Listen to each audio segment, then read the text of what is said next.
안녕하세요. 뉴스반장입니다.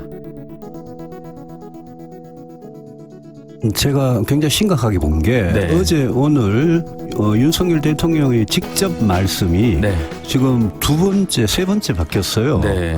그래서 제가 어제 이제 이주 장관이 이제 브리핑을 했죠. 네.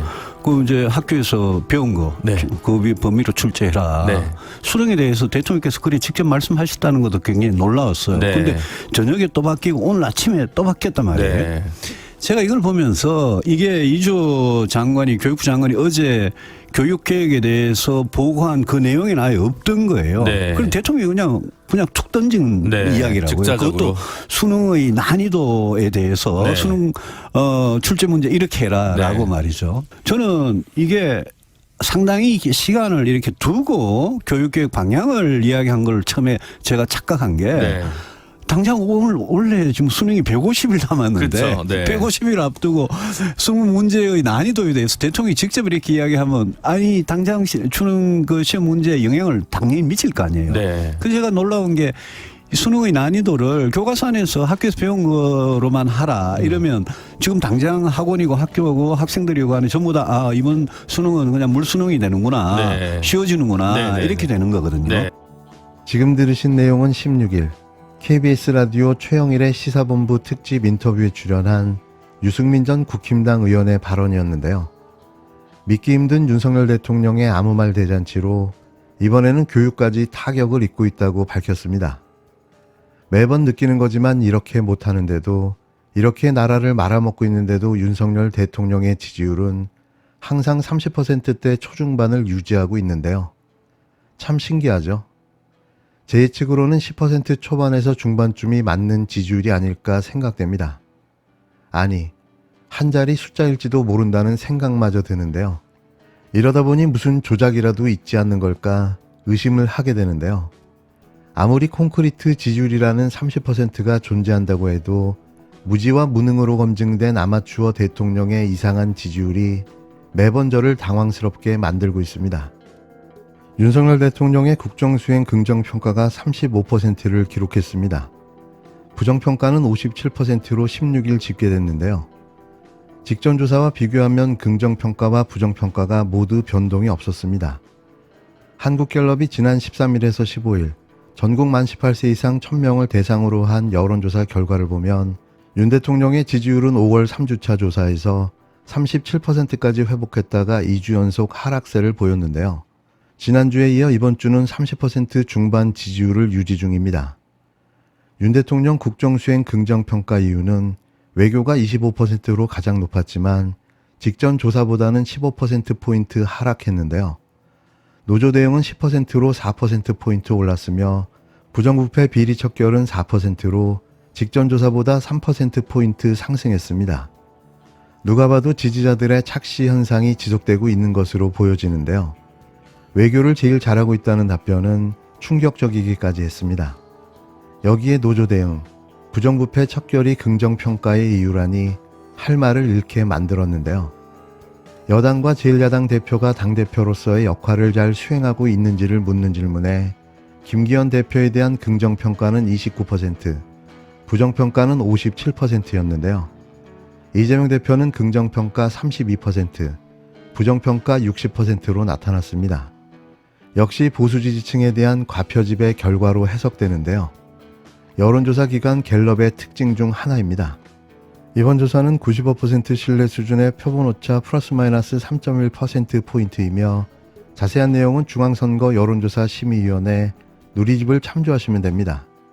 그래도 가장 정확한 조사인 여론조사 꽃의 결과와 추이를 보면 현재 시점에서의 국민들의 여론을 가장 잘 알 수 있으실 텐데요. 여론조사 꽃의 조사 결과를 한번 살펴봐 주시기 바랍니다. 최근 언론에서 난 내용 중에 좀 궁금하신 사항이 있을 것 같아서 그 사항에 대해서 좀 설명을 좀 드리도록 하겠습니다. 알프스와 관련해가지고 지난 14일 정부에서 도쿄 전력으로부터 그간 사고 이력을 좀 받은 바가 있고 그게 국회에도 자료가 제출이 됐고 아마 언론에서도 관심을 갖고 보시는 바가 있습니다. 거기에 보시면 13년 6월 설치한 이래로 지난해 한 7월까지 걸쳐가지고 한 8차례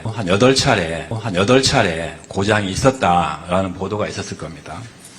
이 사항은 아까도 말씀드렸다시피 저희 시찰단이 직접 가서 그쪽 자료를 요청해서 받은 내용이고요. 따라서 그 팩트는 보도된 내용이 맞습니다. 지금 현재 저희 그 퀸즈를 중심으로 한 그 시찰단이 설비 부식이라든지 그 전처리 설비 필터 문제라든지 또 배기 필터 문제 등 그 8건 사례들 세부 자료를 받아가지고 현재 지금 분석을 하고 있고요. 또 여기에다 더해서 추가적으로 그 정기 점검 항목이라든지 또 설비 유지 관리 계획 등도 또 추가로 확보를 해서 알프스가 과연 앞으로 장기적으로 안정적으로 운영될 가능성이 얼마나 되는지 이에 대해서 상세히 분석을 하고 있습니다.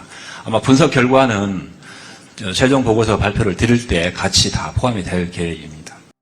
일본 후쿠시마 제1원전 방사능 오염수를 처리하는 핵심 시설인 다액종 제거 설비 알프스에서 지난해까지 8차례의 고장이 있었다는 겁니다. 이는 국민의 불안이 사라질 때까지 매일 대국민 브리핑을 하겠다는 윤석열 정부가 16일 밝힌 내용인데요. 불안 해소가 아니라 불안을 가중시키고 있는 거죠. 박구현 국무 1차장은 16일 정부 서울청사에서 열린 후쿠시마 원전 오염수 관련 1일 브리핑에서 2013년부터 작년 2022년까지 설비 부식, 전처리 설비 필터 문제, 배기 필터 문제 등 총 8건의 알프스 고장 발생을 확인했다고 밝혔는데요. 우리 정부 시찰단이 지난달 일본 시찰 과정에서 확인한 내용이라고 아무 꺼리낌 없이 전했습니다. 그의 표정에는 걱정도, 우려도 느껴지지 않았는데요. 이 불안한 알프스를 믿어야 하는 걸까요? 박 차장은 한국원자력안전기술원 검토팀이 시찰단이 확보한 고장 사례 자료를 상세히 분석 중이라며 추가 확보한 정기점검 항목, 설비 유지 관리 계획 등도 검토해 알프스의 장기 운영 가능성을 확인할 것이라고 설명했는데요. 그러니까 검증도 안 된 이 불안한 장치를 믿고 오염수를 처리해 방류하겠다는 겁니다. 앞서 2011년 3월 진도 9.0의 동일본 대지진으로 최고 높이 38m의 쓰나미가 후쿠시마 원전을 덮쳤는데요. 원전 변전 설비가 침수되면서 냉각수는 증발했고 원전의 노심이 녹아 수소 폭발을 일으켰습니다. 원전에서 녹아내린 핵연료를 식히기 위해 일본 정부는 물을 투입하고 있었는데요. 올해 3월 기준으로 약 130만 톤가량의 원전 오염수가 탱크에 저장되어 있는 상태인 겁니다. 일본 정부는 이 원전 오염수가 다액종 제거 설비인 알프스를 거치면 안전하고 이 장치에서 걸러지지 않은 삼중수소 등은 기준치 이하로 희석해 바다로 방류하면 된다고 주장하고 있는데요. 그런데 이 오염수를 처리하는 알프스가 무려 8번이나 고장을 일으켰다는 겁니다. 이렇게 잦은 고장이 많은 알프스를 믿어도 되는 걸까요? 이게 제대로 작동이 되는지 누가 확인하고 검증해야 하는 걸까요? 일본을 100% 믿어도 되는 걸까요? 이러니 국민들이 반대할 수밖에 없는 겁니다. 수협 쇼핑에 따르면 주간 베스트 항목에서 천일염 제품이 6개인데 이 중 3개가 품절이라고 합니다. 어제 15일 오후 수협 쇼핑의 인기 검색어는 소금, 천일염 20kg 등 모두 소금이 차지했습니다. 후쿠시마 오염수 방류가 다가오자 전국에는 소금 열풍입니다. 소금 전쟁 중입니다. 사실이 이러한데도 윤석열 정부는 해수부 차관은 어제 브리핑에서 여러 차례 현장을 확인한 결과 가공 유통업계 차원에서 발생하는 천일염 사재기 징후는 아직 없다고 밝혔습니다. 송상근 차관님, 부인에게 물어보세요. 과연 그렇습니까? 웬만한 국민은 다 아는 사실을 그렇게 호도해서야 되겠습니까? 윤석열 정부, 당신들의 영혼이 불쌍하고 입이 측은합니다. 어제 브리핑에서 국무조정실 1차장은 후쿠시마 오염수 방류에 대해 1일 브리핑을 추진하겠다고 말했습니다. 왜 일본 정부가 할 일을 우리 정부가 나서서 1일 브리핑을 합니까? 이러니 일본 정부 대변인 소리 듣는 겁니다. 대한민국 정부는 일본의 입장을 옹호선전 홍보할 것이 아니라 후쿠시마 오염수를 어떻게 막을지, 어떻게 피해를 최소화할지, 어떻게 국민 밥상을 보호할 것인지 1일 브리핑해야 하는 것 아닙니까? 용산이 일본 정부 출장소라도 되는 겁니까? 일본과 조선이 일체라는 내선 일체입니까? 미국 사람 믿지 말고 소련 사람 속지 말고 일본 사람 일어난다. 조선 사람 조심해라. 윤석열 정부 초스피드 속도로 100년 전으로 후퇴하고 있습니까?